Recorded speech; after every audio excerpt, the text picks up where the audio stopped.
Hi everyone, we're going to go ahead and get started for today's Wednesday Wellness webinar on reframing challenging times with resiliency and authentic connection. My name is Faustine Chan. I'm the Business Innovation Manager for BB serving the Pacific Southwest.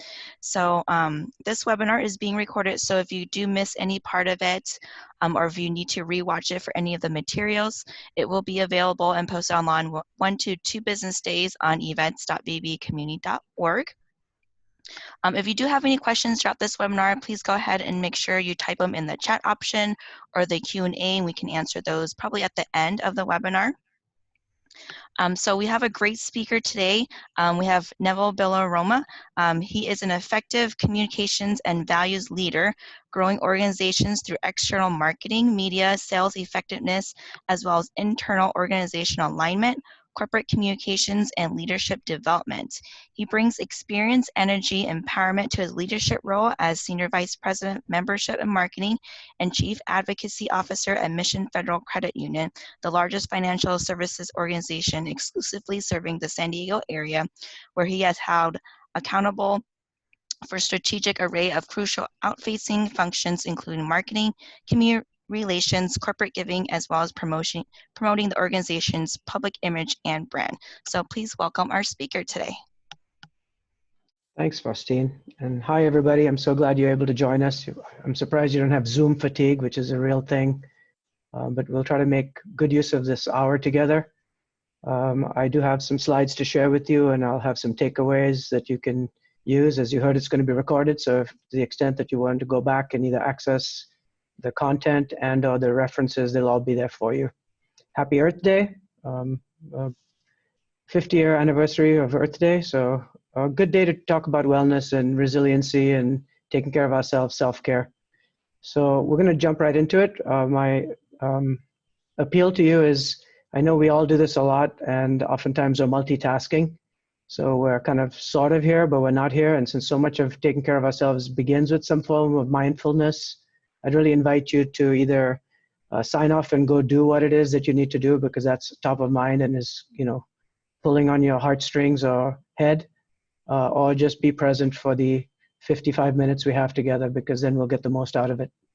We will try to leverage some of the native features of Zoom. So there's a chat feature, which if you haven't tried yet, we'll try to help you to get familiar with. And it'll be a way to connect, since this virtual connection stuff is relatively new for some of us, other than you Silicon Valley remote workers who've been doing this forever and are quite at home. So I'm kind of a newbie at it, so I'll do my best to navigate it with your help. So let's get cracking. The topic is about reframing these challenging times, and my argument is going to be it's about resiliency and how we can even continue to connect authentically even in spite of the technology. And so our goals, we're going to, as I said, try to use chat at the beginning to check in with one another. I'll give you a framework for this resiliency model that I'm teeing up. It's not my model. I have very little of my own stuff. I try to find the best out there and share that. We'll do a couple of activities that will allow us to get connected, both with ourselves and one another, and there'll be time for a Q&A at the end. And by the way, in May, there's a follow-up webinar that we're doing on leading consciously with purpose, which there's a couple topics here that I will kind of tee up foreground for the next go. So first things first, let's all take a deep breath and just get into the present. And this is what I'd really invite you to think about. What do I really want in the next hour? What would I like to get out of the session? What am I feeling in this moment? What might be getting in the way of my own goals? So we're going to actually begin with a moment of reflection and just answer in your own words to your own self. No one's going to ask you for the answers. But what are you feeling right now? What would you like to get out of our time together? And then if you're able to identify them, are there some barriers that might be getting in the way of your goals?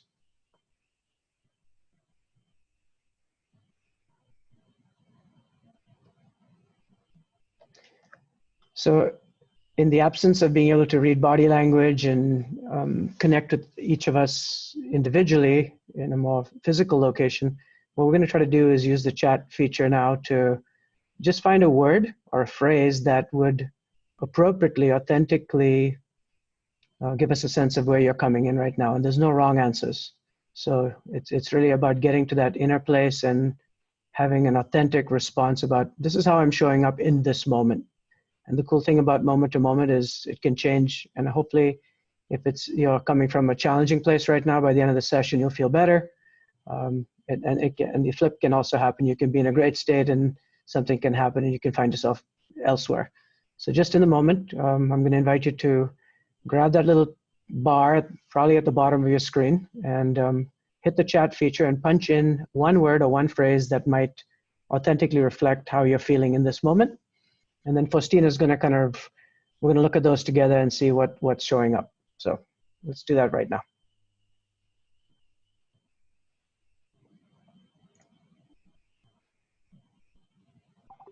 So it looks like we have a couple in: anxious, hopeful, grateful, relaxed, optimistic, thankful for your calming spirit, Neville.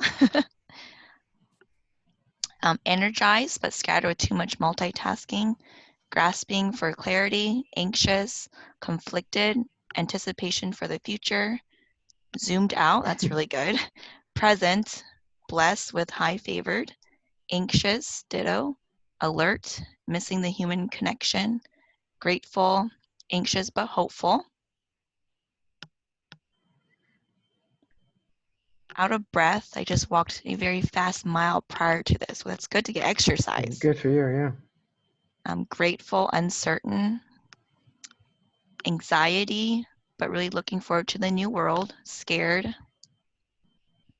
peaceful. Cool. Well, there's clearly some themes emerging, right? So if there's a continuum on one side, there's these notions of being anxious, scared, burnt out, tired. And on the other side, there's some sense of grace and peace as well. And again, my suggestion is there's no right answer. It's about whatever we're feeling in the moment. Has my screen popped back up there? Can you guys see it okay? Yes. All right, cool. So let's keep going. Just hold on to that sentiment for the moment and let's move ourselves forward.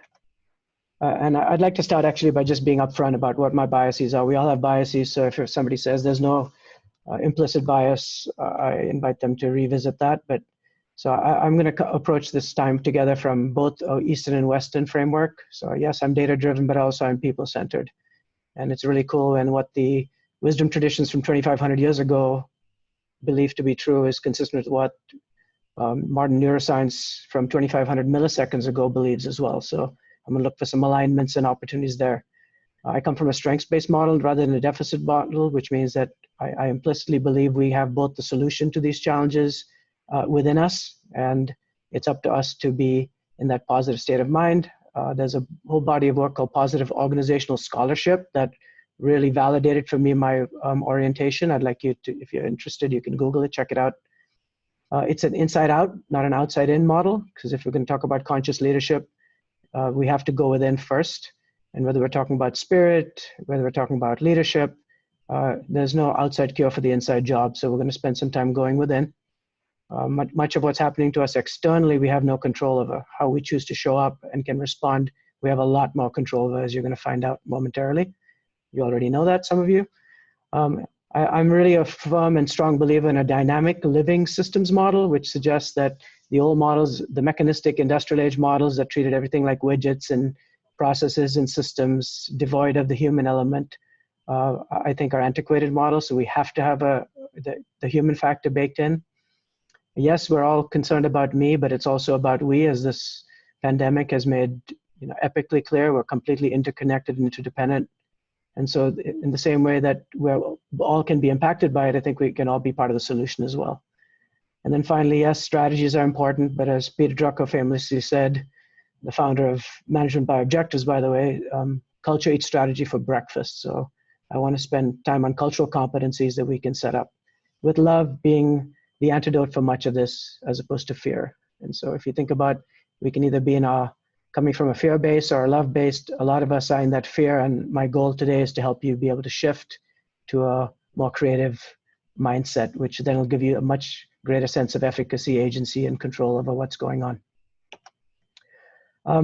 Several thought leaders way more profound than I am, including His Holiness the Dalai Lama, reminds us of this quote. When he's asked what surprised him most about humanity, he said, man, because he sacrifices his health in order to make money. Then he sacrifices money to recuperate his health. And then he's so anxious about the future, he does not enjoy the present. The result being that he does not live in the present or the future. He lives as if he's never going to die. And then he dies having never lived. So the framework I'm going to set up for you actually came out of some work with a good dear friend of mine, Dr. Danny Friedland. He got an email in the middle of the night from the Pope saying, hey, I need to do a wellness address on COVID. And I'm reaching out to various people about what I might say. And I don't want to pontificate about it. I actually want to provide people with some hope and a specific model. And so this integrated wellness model that I'm going to be going over with you, whether you use health, medicine, wellness, well-being, they're somewhat interchangeable, and I'm not going to get tied up in definitions, really came, it's been around for a while, but my kind of sense is if it's good enough for the Pope, it's good enough for me, and hopefully it's good enough for you today as well. So it's an integrated model, and here's the definition. It suggests that optimal health or wellness is the conscious pursuit of the highest level of functioning and balance of the physical, environmental, mental, emotional, social, and spiritual aspects of the human experience. And this results in a dynamic state of being fully alive. This next line is important. This results in a condition of well-being regardless of the presence or absence of disease. So yes, while we're fastidiously focused on the disease aspect of this, I am going to invite us to be able to kind of step out of that disease, the pathogenic Western frame, and consider the salutogenic frame, which is a more inclusive and integrated framework. So it's not about the absence of disease, it's about the presence of wellness. It's cool again that the word health or healing comes from the old English word hal. There might even be a Hal, a good buddy of ours on the line, which means whole. And the root for the patient comes from the word which means to suffer. So health is to be whole, patients suffer, and the healing journey is to go from this fragmentation to wholeness of mind, body, and spirit. So the role of the healer, whether that's the physician, the healing alternative medicine person you go to, or in today's case, self-healing, it's going to help us reconnect with our own essential wholeness. And that's the spirit behind the framework. Spirit is part of this, and I don't want to freak anybody out. It's spirit as you define it, whether you're highly religious, faith-based, or whatever your beliefs are about a higher self. It's about connecting to that deeper source and higher self, however you define it. And whether it's leading well from within or healing from within, the goal isn't, instead of being held hostage by this negative contagion, that we could use our social contagion to actually heal ourselves and the planet.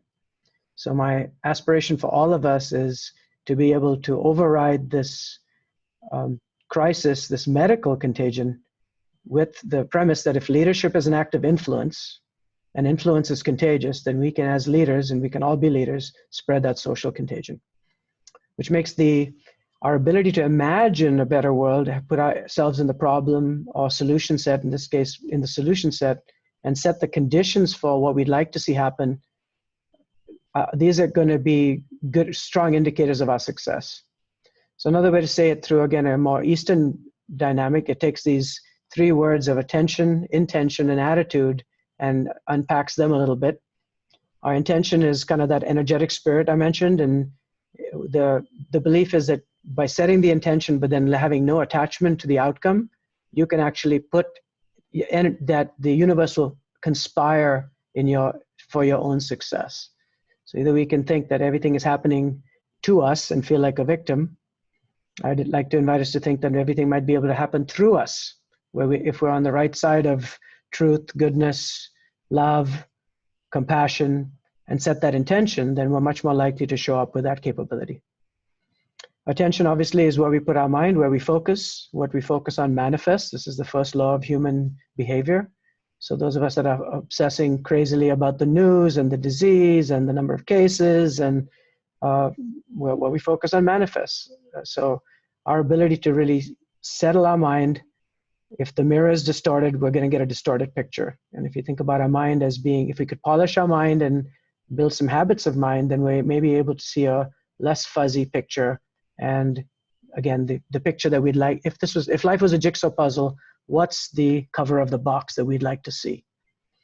And finally, attitude, right? That's how we show up with this Chinese notion, or the Eastern characters of presence and heart being brought together. So bringing our heart qualities, empathy, compassion into our life, and feeling what we're feeling fully and deeply. Now, there's an old brain model that talks about our, reptilian brain, limbic system, and then a relatively new executive function in the front of our brain.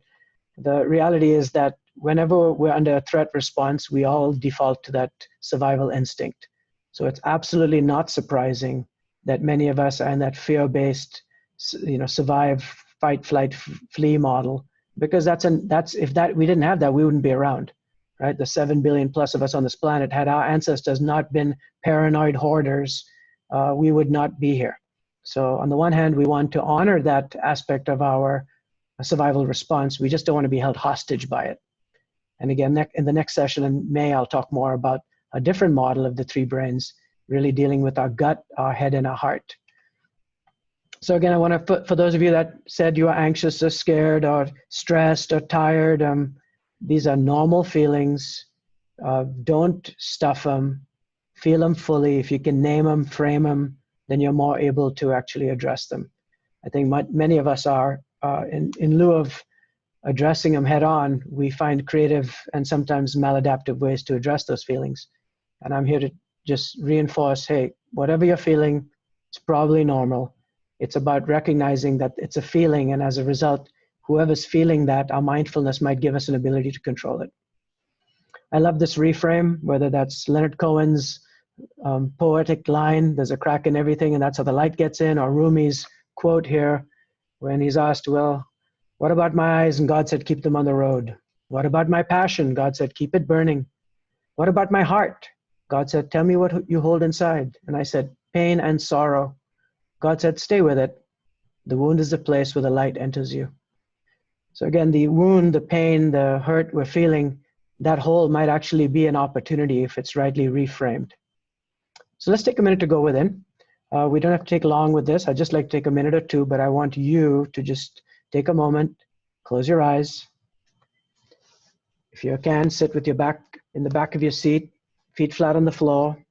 If you happen to be lying in your bed, uncross your legs or on the couch. And just attend to your breathing. A breath, we can literally inspire ourselves. So take a few moments, and the breath actually begins with the exhalation. So we're just going to empty out with a few breath cycles. Just practice letting go, emptying out, releasing. If you can, make these belly breaths, abdominal breaths. Take them deep down into the very bottom of your breathing capacity, and just let go. Empty out.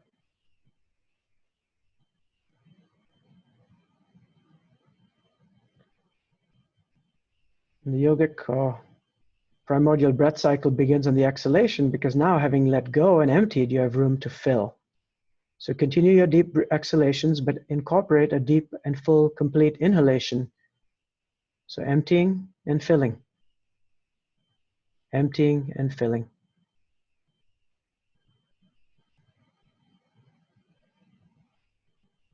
And if you're attentive to your breath, you'll notice that the transition, when the exhalation becomes an inhalation, when the inhalation becomes an exhalation, in the transition, there's the naturally held breath. And that's the merging. So the three parts to our breath cycle is emptying first, then filling, and merging with that higher self, that however you choose to conceive and believe, something greater than our corporal self. Emptying out the unnecessary, filling with the essential, and merging, becoming one with those qualities of quality you could use in your life today, whether that's a little more centeredness, compassion, comfort, distress, whatever comes to mind. Whenever you feel ready, you can open your eyes. It doesn't take long to connect with our breath. And the cool thing about breath technology is it's always with us. It's not like your app that you might have left at home or your technology in the gym that you can't access right now because of social distancing. Your breath is always with you. So as we transition, I want to think about listening well and hearing well. And again, I like this character because listening seeing with the new pair of eyes through an Eastern lens is about ears, eyes, undivided attention. There's that mindfulness and bringing your heart to presence. And as I've suggested earlier, this notion of healthy self, if you unpack healthy, it's actually about healing thyself. And many of us have invested so much time over the last month or so investing in others, taking care of our employees, taking care of our families, taking care of our community, our elderly parents. But as we are reminded every time we fly, which isn't too frequently currently, that our goal is to put our own oxygen mask on first before we try to take care of somebody else's. So this notion of self-care first is not greedy. This is not egotism. This is smart. I can't help others if I can't take care of myself. So having checked in, the big takeaway so far is, look, I got choices, right? I can show up different ways. And the simple 3 frameworks to consider is if I'm in that fear-based survival mode, I'm most likely doing a lot of the stuff that the rest of my compatriots on this planet are doing. I'm hoarding toilet paper. I'm spreading all the negative emotions. I'm complaining a lot. I'm forwarding every bloody negative message I get. I'm on edge and get upset quite frequently. And when I can self-reflect and see that's what I'm doing, I realize, hey, okay, Neville, you're in the fear zone. That's okay. I'm not minimizing your feelings, but can you find a different option? So to move from the fear zone, the next zone out is the learning zone. And here I'm realizing, okay, there's things I can't control, so I'm not going to try. Or I quit compulsively consuming whatever I'm absorbing, my food, binge eating, or news, binge watching. I become a little more aware of the situation and start to be a little more thoughtful or mindful how I'm reacting. Before I send everything out instantly with the reply all or forward on, I take a second to reflect on, is that going to help them? Is it accurate? Is it beneficial? And here I'm recognizing even when people are approaching me and my life unskillfully or testily or challenged, I recognize they're all trying to do their best. So if those are more my default settings, I'm more in the learning zone. Ideally, I want to move to the growth zone. Here I'm saying, okay, what talents do I have that I can share with others? Can I do this one day at a time? This too shall pass, stay in the present and catch myself from spinning. Am I grateful? Am I empathetic? Am I able to retain a happy emotional state because I'm practicing some of these patterns? And am I looking for new creative ways to show up? If those are how you're showing up at any given point, then you're in the growth zone. And again, life is very daily. So we can, in the same day, in the same hour, be bouncing through these things. But over time, ideally, we're going to be moving away from the fear zone and into the growth zone. Harvard Business Review, just April 10th. So 10 days ago, was 16 today, came up with this article about 4 things they recommended we do. And if we just did the first one, the breathing one, that's anytime you're anxious, anytime you're feeling like you're out of control, you can always go back and anchor your breath. It's always there. It's here and now, in the moment, access the technology, use it. It's your power app. It's always on, it's always available. Just don't forget to use it. Eating and sleeping well, I think some of us are recognizing that, that routine is getting disrupted. So really here, it's not just about eating and sleeping per se, it's about all the daily habits we can be using to build and fortify ourselves. So ensuring that we're getting ample nutrition and ample rest are super critical. In our society, we seem to just love achievement. So we venerate achievement and we somehow vilify recovery. But if you're a good athlete, you understand the importance of recovery, and oscillation is part of your cycle. So if you're a corporate athlete or if you're a performance athlete, wherever you get to manifest your athleticism, take time for recovery. It's super, super important, especially in stressful times we're in. Third is create connection. We're going to talk about that in a little bit, but this cadence depends on you. Some are joking that currently the introverts are, in seventh heaven, hog heaven, and ruling the planet. They're like, I don't see what the challenge is. I'm good, baby. But for those of us that need and value a high level of connection, this is quite challenging. So it's up to us to be creative about how we can do that. Yes, we're zoomed out. Ruben mentioned he's Zoom fatigued. It's actually a phenomenon. But taking time to do that in a fun way with family, friends, etc., can also be a good break. And then finally, the long tail item is getting oriented to our purpose, because in these existentially challenging times, if we can identify what our purpose is, then you won't allow just the urgent to take over what's essential. By the way, we all know this stuff intellectually, right? But to know and not to do is not to know. So it's no badge of honor to say, oh yeah, I've heard this a gazillion times. Yeah, but are you doing it? Because if it's not, there's no behavior step, then maybe that's why we're not doing as well as we might like. So let's talk about resiliency a little bit. Good old Darwin, we tend to bastardize his framework, but it's the survival of the species is about the strongest will survive. Survival of the species is really actually not about just the strongest. It's about our ability to be adaptive, our ability to be responsive to change. And so here now more than ever, we get to find out, do we have a resiliency muscle? Do we know how to exercise it?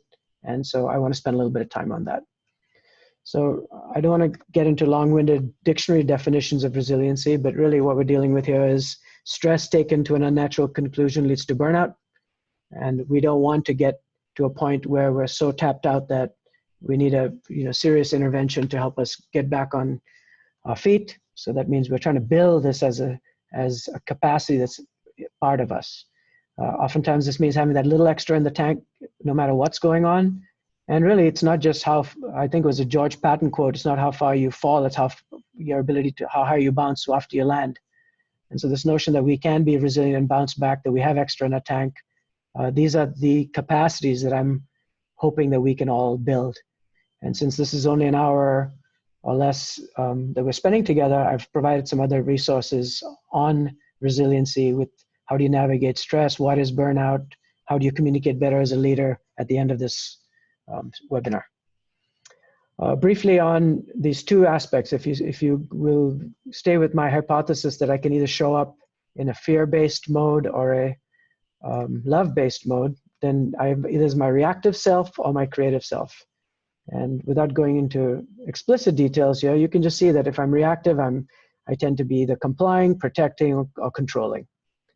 Many of us fall into one of these three buckets in the current post-COVID era.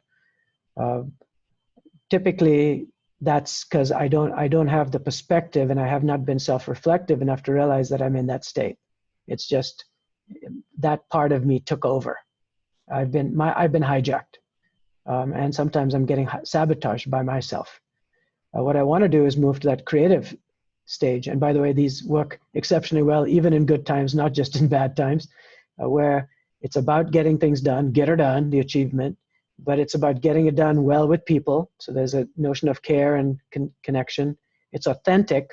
Human beings have great BS meters, so if we're trying to fake it, they know. It's thinking about the whole system, not just about ourselves. So it's having this capacity to think big, and it's maintaining vigilance in terms of our self-awareness. We talked about diet earlier, eating well, sleeping well. And I like this. It's not just what you eat, it's what you watch, what you listen to, what you read, the people you hang around. So the things that you're ingesting now are not just your food. And in our age of distraction, where technology has become just this all-consuming media, really start paying attention to your daily dose. Because if you're ODing on negativity and then wondering why you feel sick, there's probably a pretty straightforward input equals output response over there. I know people that are obsessing on the news all day long. I know people that are saying, I'm only going to watch it for a bit, and I'm going to listen to Wayne Dyer on Lao Tzu, or Brene Brown's podcast on courage. You get the drill. So be intentional about what you're consuming, because otherwise it's consuming you. This is a Feng Shui frame that kind of categorizes some of the big things that are important in most of our lives. And again, if you choose to go back to this, I know you're super busy and many of you will not, but some will, you can kind of self-reflect on, wow, I spent so much time in wealth and fame that I didn't spend as much time on health or spending time with creativity and children. This is more about balancing your wellness wheel, or since this is not a wheel, I guess your framework, right? But take this time to, if you're going to have more of a purpose orientation and you want to make sense of all of this, then let's recalibrate where we're putting energy and effort in terms of the things that matter most to us. And if there's a big gap between what I say is important to me and what I'm doing, that should be an indicator of where I want to focus a little bit more. So let's get into what I think are 3 really powerful equations. We got some math geeks and quants on the line. So I'm sure you'd like some data to substantiate this. And this is based on, I love The Atlantic, by the way, and this is an article that Arthur Brooks, who happens to teach a business school class on happiness, which all these, as you can see, these are not like touchy-feely subjects that he's dealing with. The limbic system, neurobiology of body language, oxytocin, the hedonic treadmill. In this class on how to live a happy life, especially during a pandemic, these are some tips that might be useful for you with 3 equations that I found super specific, actionable. So the first equation is this notion that subjective well-being, that's how he's defining happiness, because happiness could be just being in a good mood, but happiness could be this deeper sense of meaning. So subjective well-being is how he uses the frame, is compiled of genes, genetic makeup, circumstances, what's happening to us, and then the habits. And the shorthand here is genetics. Yes, we can adjust a little bit, but we don't have a lot of control over our set point. There's some things we can do to mitigate our genetics. We know that we're living in a world now that we're dispensing medicine for just about everything, especially genetic predispositions to psychological pain, distress, depression, anxiety. But as a result, we have a whole new class of diseases called diseases of despair. The whole opioid addiction is a perfect example of taken to its unnatural conclusion that we're just going to use meds to, get out of this, has side effects, and not just individual side effects, long-term side effects for society as a whole. So genetics we can do a little bit about, circumstances we can do a little bit about, but the habits are the one you can control the most. So let's look at the second equation, which is saying his equation, that habits are about faith, family, friends, and work. And again, faith is how you define it. I'm not putting any labels or judgments there. But if you think the whole world still revolves around you, like Copernicus did before, we had our changing understanding of how the world is not flat anymore, then we probably are deserving of a revisit, especially in these kind of times. If these kind of times don't call our faith and why are we here and what is life into question, I don't know what does. And same thing with friends and family. It's what you consider friends and family. It could be, your roommates. It could be your family of origin. It could be your extended family that you've chosen to make your family. So, but the point here is that happiness is love, full stop, right? So our ability to actually connect heartfully with people that we care about and care about us is super critical. And then there's your work. And some of us are completely immersed in work right now. But the cool thing about the literature is that the productive human endeavor, our ability to invest in things that create purpose in our life, makes work super meaningful. And that can be a massive anchor in our habits part of the equation. And I love this. It's a sense that gives you that you're earning your success and serving others. So if you're working towards your purpose, you're probably earning your success. There's some notion of earning it. I felt like setting up for this webinar, I earned my success because I wanted to really invest in getting it right. It wasn't like something I was just going to put together and throw up there and hope it worked. So the reflection point on this one is, are there habits that in this pause, as my life has been upended, disrupted, certainly changed to some degree, whether marginally or massively, are there some habits I can change? I would invite all of us to reflect on adding a new habit or a new skill in this time. That'll put you in that learning and growth mode and less in habituated responses, which is more conditioning. The third equation is the satisfaction is what you have divided by what you want. And again, the Dalai Lama said we need to learn how to want what we have we want to, let me do that again. We need to learn how to want what we have, not to have what we want, in order to get steady and stable happiness. How to want what we have, not to have what we want. And then just so there's a both east-west balance, which I've been trying to do throughout. I was born in India, my mother's English, so I'm attentive to inclusivity and east-west balance. This Spanish saint, don't forget it. He has most who needs least. Don't create needs for yourself. So many of us are obsessing, right? The toilet paper obsession was a classic conundrum. Why would people hoard toilet paper? Well, all of a sudden, our fear-based systems got triggered and we went into complete survival mode. That's what happened. We don't have to digress too much on that one, but again, the reflection here is, are there some things in terms of my denominator that I can decrease to make my happiness come more to the front? Now, the nice thing is quantum medicine that talks about energy and information. Humans are a network of energy and information. The environment is a field of energy and information, and health results from the appropriate exchange of energy and information. I highlight energy because I think we focus so much in the information age on information, we haven't attended to energy. And this is another huge power tool in our toolkit if we understand it. Well, they had a similar happiness formula there.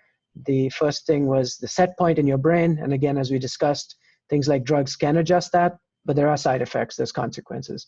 There's cognitive reframing therapy. I'll show you that in the next slide. It's a very useful and healthy way to deal with some of the set points or genetics. And then there's meditation, no side effects, mindfulness, many different practices, not a religion, but it's a mental practice to help you calm and steel and polish your mind. As I mentioned with cognitive reframing therapy, they have this ABCDE model. So I'm not going to use this time to actually run us through it, but if there's a particular thing you're obsessing over, you can run it through this filter. Is it true?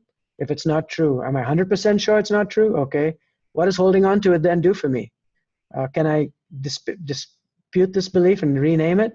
And then as a result, can I let go of the energy that it's kind of bound up inside of me? A healthy, no side effects, it requires practice, but a useful tool again to manage your own wellness. And here, in their model, the conditions for living, the same as circumstance, again, minimal impact, and they found out people that won the lottery a year later, they're back to where they were. People that had some major tragedy, Stockdale's paradox, the Hanoi Hilton, the prisoner of war example, or Viktor Frankl in a god-awful concentration camp experience, comes out with man's search for meaning and a whole logos therapy, a whole new way of understanding the world. So conditions like we're in right now, we think that those are completely the driver of everything. And again, here's another example that that's not true.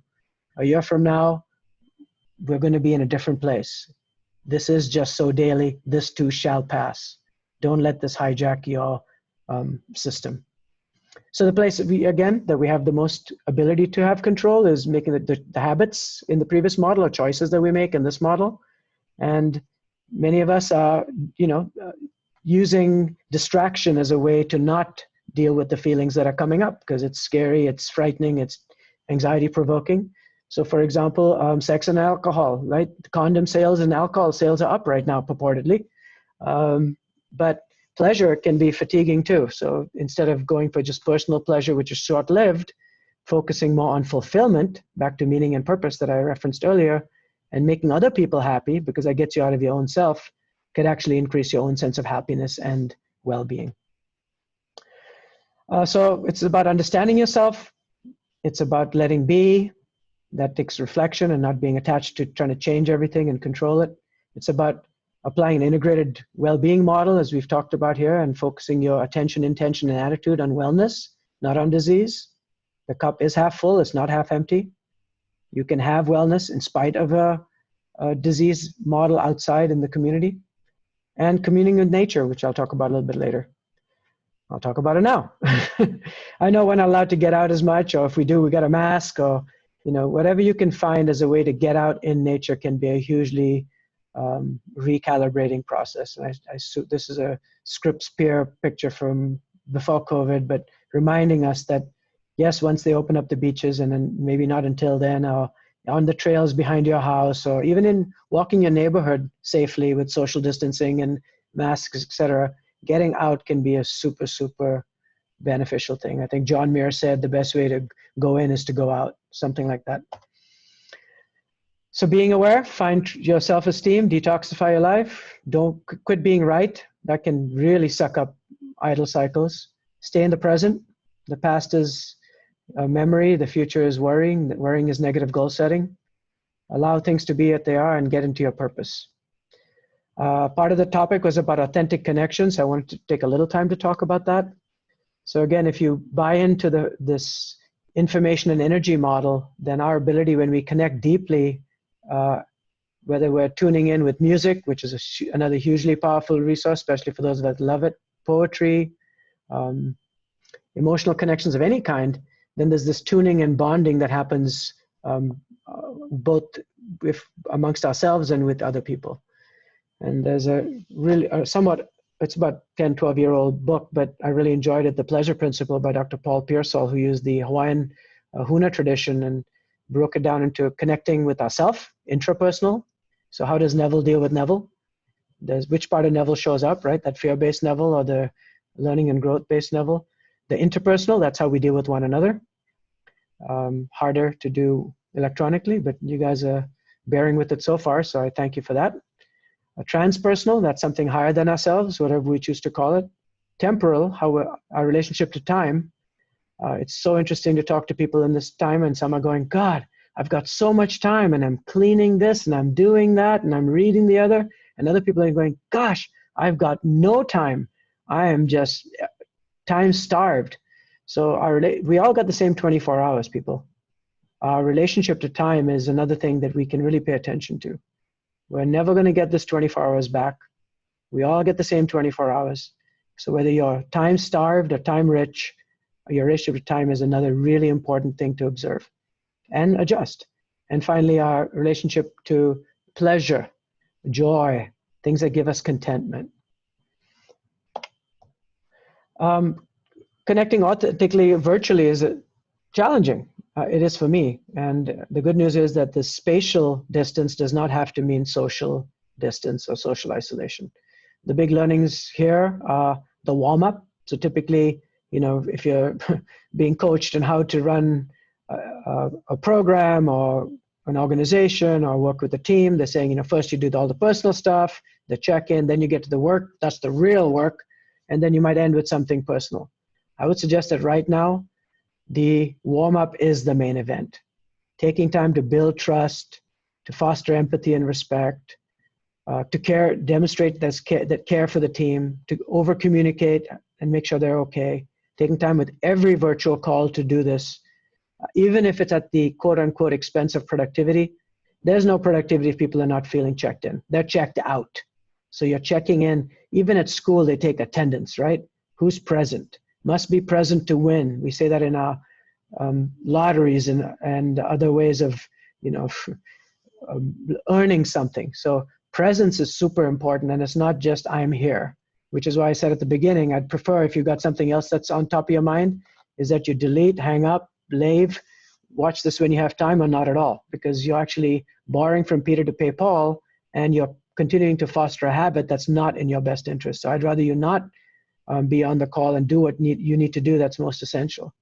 So that said, right now, I think the warm-up is the main event. The work is the people, and our ability to make an emotional connection virtually, I hope we're doing that now, will pay you dividends, not only in the moment to get the work done today, but in terms of your brand, in terms of your long-term relationships, all the things that really matter. And a lot of that is good communication skills. So kindness matters. The deaf can hear it and the blind can see it, as Mark Twain famously reminds us. Persistence, not resistance. All the pushback you're either creating yourself or feeling is actually not contributing to your success. Don't let ego drive. Let your higher self, or however you choose to call it. I use soul. Soul Food Friday is my Friday blog. But listen to what the deepest yearnings of your soul are and authenticate them. Pay attention to them. Now more than ever, maybe this is the crack that those inner knowings can be expressed and you can hear them clearly, maybe for the first time. maybe because you're genuinely open. Respect and honor differences. It is the only thing we have in common. Well, I think we need to do a much better job of an equity, inclusion, diversity lens, and we're getting a chance to show up that way if we choose. Don't forget gratitude. If you can start every day with what am I grateful for right now, it'll help recalibrate it. As Cicero famously said, it's the greatest of all virtues, the parent of all of them. It's not the greatest, but it's the parent of all of them. So if you can lead with gratitude, you're probably off to a good start. It's hard to be hateful and grateful at the same time. So this attitude of gratitude can be a really powerful resource. You don't have to go take names and kick ass to be successful here. You just need an indomitable spirit, and you're going to forge that character, that strong, polished mind with practice. If it's a skill, it can be learned. If it can be learned, it can be exercised and improved. So even Mahatma Gandhi, the king of nonviolent revolution, reminds us that it's not physical capacity. It's not about strength. It's about that indomitable spirit and will. And just when you're starting to give up and lose faith or get fatigued, remember, gosh, we need you. There's only one you, and we need you now more than ever. So remember that. Don't lose sight of that when you get to that helpless, hopeless sense of who you are. The best way to help yourself is to focus on other people. You do rise by lifting others. We have this on a wall at work here at Mission Fed to remind us that, and this was long before COVID again. Humor helps. Don't forget, we are all, can get caught up in our own nonsense, and periodically just make fun of yourself a little bit. It can be hugely tension relieving and in a healthy way. And again, gratitude for everything that each and every one of you are doing for your own stakeholders. I know so many of us out there, whether it's in our workplaces or nonprofits or our communities of practice or our educators, bless them, who have become now first responders. Gratitude to you for what you're doing to help us all make sense of and come out of this not just surviving, but thriving. So I'd like to go in one more time, just briefly, using the acronym GRACE, if you're willing to lead from within one more time. So once again, if you're comfortable, just take a moment to sit straight, close your eyes, return your attention to your breathing. Use those exhalations to empty out. Bring your mind to this breath, this moment. Let all the other chatter just fall away. It'll be there later if you need it. And let's see if we can use the acronym GRACE to help us find a newer, deeper, richer place to show up. The G stands for grounded. So can we feel grounded through our feet, connected to Mother Earth, allowing on Earth Day Mother Earth to support us as we support it, her, one another. The G is grounded. The R, relaxed. As you exhale and let go of any tension and physical tension in your body, mental tension, spiritual angst, just give yourself permission to relax totally right now. The A is aware. What's arising? What am I feeling? How fully aware can I be, internally, externally, universally? Be open, be receptive, be connected. The C is centered, coming from that centered place, not fractionated, fragmented, discombobulated, but centered. And the E is energized, grounded, relaxed, aware, centered, and energized.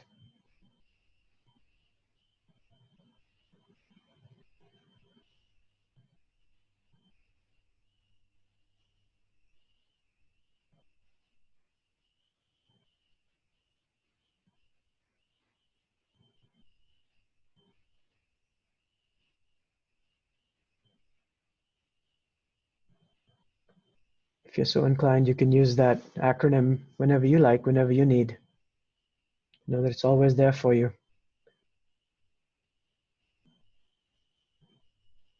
Slowly bring yourself back to present moment, and if you choose, opening your eyes. Wishing you all some grace as we navigate these challenging times. And some thoughts to wrap this up. So we gave you this framework earlier, and with your check-in word or phrase, where are you now relative to where you were when we started? And how will you show up this week? How are you going to choose? If it's a choice, then you can choose. It's in your locus of control. Again, we can't necessarily control the circumstances. We can control our response to the circumstances. And again, if you find yourself reverting to the fear zone, don't be too judgmental or berate yourself. Just be reflective and recognize that, and that gives you the opportunity to switch. If you don't even know there's a switch, you can't move the toggle. My hope for not just all of us on the call, but for humanity coming out of this experience on a global scale is that we can choose to leverage love, conscious leadership, resilience, to unmask some of the aspects of our capability as a society, as a species, as a planet, and reveal some of the greatest gifts that have been hidden in plain sight that now more than ever we need to deploy and make available to one another. Special thanks to many people who have influenced not only this presentation, but my life. I referenced Dr. Danny Friedland. Alan Daly does a lot of great work with social networks and authentic connection. I practice the wisdom traditions at UC San Diego, been there for 38 years, and all the people we practice with together that makes our practice alive and real. Part of a conscious men's group. We try to, back to, you judge by the company you keep. So have people around you that can help you stay positive and stay in the, on the course to your higher purpose and way of being. There's multiple local organizations that are standing up, some nascent, some been here a while, including Conscious Capitalism, SPIRE, formerly known as Corporate Alliance, Chamber of Purpose, the Love Biz Movement. Many of the people are in multiple groups of these kinds, so we kind of share this, we cohabitate, if you will, but again, all with the same aspirations that I'm sharing on the call today. Mission Fed, where I'm privileged to work for the last 18 years, and we support so many educators and nonprofit partners in the community. We just did a $50,000 matching grant for the food bank, which has now raised over $280,000 for our fellow San Diegans that are food insufficient. So proud of us, all of the San Diego community, and of course my family and friends. As I mentioned, next webinar on May 7th, if you had any benefit from this, I hope you did. We'll talk about how to lead consciously with purpose, and instead of talking about the old school brain, we're going to talk about how to lead with gut, head, and heart. And so if that sounds like something up your alley, join us. And here's some resources as promised if you want to go deeper onto some of the references I provided you with, including ways to stay connected. Well, that's what I got. And now we're going to open it up to Q&A. Thank you for staying on the call so far. I will relinquish my screen. Thank you so much, Neville, for such a great and powerful presentation for sure. I'm going through the chat. So it looks like we have a question on, I think it was fear. I'm going to go back and look at it, sorry. Never. Looks like Jess asked, how do you interact with people in fear? So again, the first thing is honor it, right? I don't want to inadvertently pretend that, oh, it's not, I don't know what's wrong with you, put on your big boy britches, and get on with the program. So the first thing is acknowledge it, and then invite them into, well, are there times when you've been able to be in a similar circumstance to what you're in right now and not had a fear response, and let them self-reflect on another time where they may have been able to have the discernment the awareness and take the choice to not be in a fear mode, and invite them to share more about that experience. And in doing that, they're going to literally shift from their fear model to that, because they're going to an authentic embodied experience where they were not in fear. And you're not trying to talk them off the ledge, and as a result, invalidate their feelings, which really won't help, or try to rationalize their way out of it, which, again, that if you remember the reactive versus creative brain, the survival brain is so strong. It's like, good luck if you're going to, do you think you're going to outrun me? Because if I don't take over this blasted system, we ain't going to survive. So it's a gentle re-navigation, redirection from affirm it, acknowledge it, help them to own that feeling, even sit with that feeling with them. Oftentimes we don't let them have that feeling of fear because we're afraid. So how afraid can they be in your presence and have you not be disrupted? And then how can you redirect them? That would be my 2 cents. Thank you. Looks like Marcy asks, where did you find that beautiful Grace painting? Good question, Marcy. As you know, I'm a collector of everything. It was part of an article, and I'll try to find it and I'll send it to you, Marcy. But I really loved the imagery, and it was produced by somebody in a good, psychological, healthy, positive, purpose-driven state, and each of those elements is there intentionally. So there's a good backstory behind it. The short answer is I really dug it, and so I thought it was appropriate. But I'll find it and I'll send it to you. Great. And then we have one from Cindy. I have friends who are glass half empty. What would you say to help them find their blessings to live in gratitude? Again, we can toggle. The glass is half empty and the glass is half full. There's your truth, there's my truth, and the truth. So I don't want to talk them out of it. Who am I to minimize their notion that it's half empty? And there's many times it does feel half empty for me too. The point is, invite the conversation to, is there another way to look at this? Is there times when it's felt half empty where you've been able to reframe it for yourself? If you remember, the title of this whole presentation was about reframing. It's a powerful neurolinguistic tool that allows us to take a circumstance and see it differently. And so it's up to, it's the old joke, how many psychologists does it take to change a light bulb? Only one, but the light bulb has got to want to change. So we have to be tender, delicate, sensitive in our ability to want to be that psychologist who wants to change them. Probably the best example I can think of is when the parent comes to Mahatma Gandhi with a child and says, can you please have this kid stop eating sugar? And he looks at her and says, oh yeah, okay, but come back in a week. And they come back in a week and he looks at the young child and says, young person, please stop eating sugar. And the mom says, are you kidding me? You could have told him that last week. He goes, yeah, but last week I was eating sugar. So back to this authentic experience. If I can't transform my half full to half empty to half full, if I can't manage my own fear-based framework, why would I be so bold and arrogant to think that somebody else could?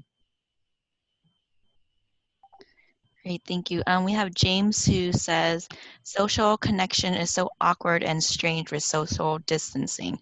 Any healthy approaches you would recommend? So I don't know if James is talking about like on a call like now, or when you're walking around your neighborhood with other people. So I'll try to tackle both quickly. On the call, as I'm trying right now to look into the camera.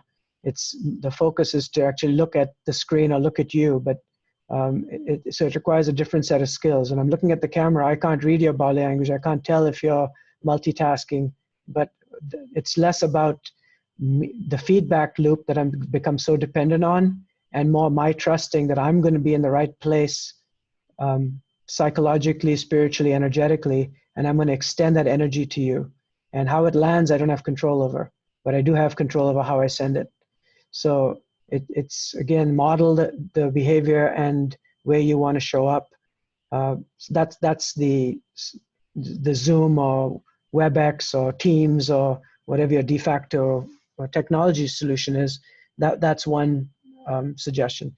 In person, I'm inspired by, in the same neighborhood that I've lived now for 27 years, there would be decades where you'd walk by someone's house or whatever, and they wouldn't give you the time of day. They wouldn't make eye contact. You were just walking by. You were nothing to them. And now there's so much more interactivity, so much more reaching out, so much more waving. Again, in a twisted way, if we're able to lean in and be the initiator of that social connection, in spite of it being awkward, I think that's the right way to show up. Looks like we have time for one more final question. We have one from Dennis. My wife and I are home with 4 kids under 9. Working from home and schooling from home is hard, but we are getting along. How do we help our children and spouse with managing and processing emotions, considering the multiple roles as we parents and children are now going and taking on? I know, Dennis, this is the $1 million question. And so, I can talk smack here sitting in my office just for the day. By the way, we're remote working as well. I just came in today to do this, so we had good connectivity. And I didn't have kids running around, dogs barking, roofers banging on the roof, et cetera, all of which is part of my current regularly scheduled program. I think we've got to model it for them. We need to talk about it. We've got to get them off their devices if they're doing distance learning all day long and then want to stay on and social network the rest of the time. I think that's not in their best interest. I know educators are investing heavily in the socio-emotional side of things right now as well. It's a new opportunity to get real about these things. And again, I'm not a big fan of dictatorship. I'm the parent, do what I say. It doesn't land in any environment for me. So it's more share what's going on for you and why do you think these things are important, and give them the experience.